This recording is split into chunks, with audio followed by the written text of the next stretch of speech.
માંગરોળ અને માળિયામાં ભારે વરસાદને પગલે નદી નાળાઓ તેમજ કોઝવે પરથી પાણી પસાર થતા તંત્ર એલર્ટ છે।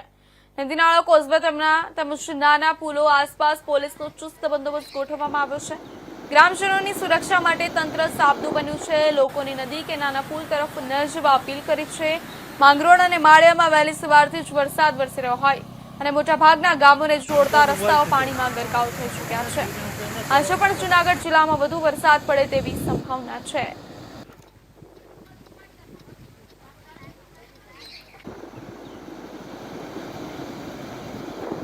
જણાવી દઈએ કે જૂનાગઢના માંગરોળ અને માળિયામાં ભારે વરસાદને પગલે નદી નાળાઓ અને કોઝવે પરથી પાણી પસાર થતા તંત્ર એલર્ટ મોડમાં આવી ગયું છે। નદી નાળા કોઝવે તેમજ નાના પુલો આસપાસના પોલીસનો ચુસ્ત બંદોબસ્ત ગોઠવવામાં આવ્યો છે। ગ્રામજનોની સુરક્ષા માટે તંત્ર સાબદું બન્યું છે।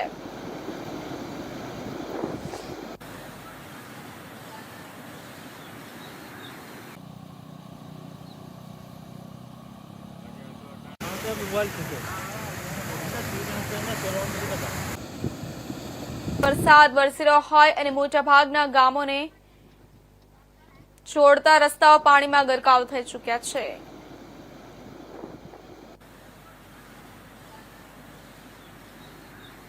જૂનાગઢ જિલ્લામાં વધુ વરસાદ પડે તેવી સંભાવના છે તેવી વરસાદની આગાહી પણ કરવામાં આવી છે। તંત્ર એલર્ટ મોડમાં આવી ગયું છે।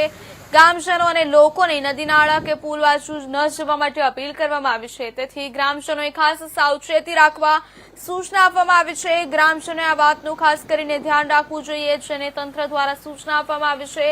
જિલ્લાના અનેક માર્ગો પાણીમાં ગરકાવ થઈ ચૂક્યા છે જેથી અને હજુ પણ વરસાદ પડવાની આગાહી કરવામાં આવી છે। માંગરોળ માળિયામાં ભારે વરસાદ પડી રહ્યો છે ત્યારે ગ્રામજનોની સુરક્ષા માટે તંત્ર એલર્ટ મોડમાં છે। તંત્ર સાબદું બન્યું છે।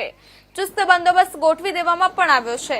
કોઝવે તેમજ નાના પુલો આસપાસ પોલીસનો ચુસ્ત પોલીસ બંદોબસ્ત ગોઠવાયો છે। નદી કે નાળા પુલ તરફ ન જવા અપીલ કરવામાં આવી છે। તંત્ર દ્વારા સવારથી જ વરસાદ પડી રહ્યો હોય અને મોટાભાગના ગામોને જોડતા રસ્તાઓ પાણીમાં ગરકાવ થઈ ચૂક્યા છે।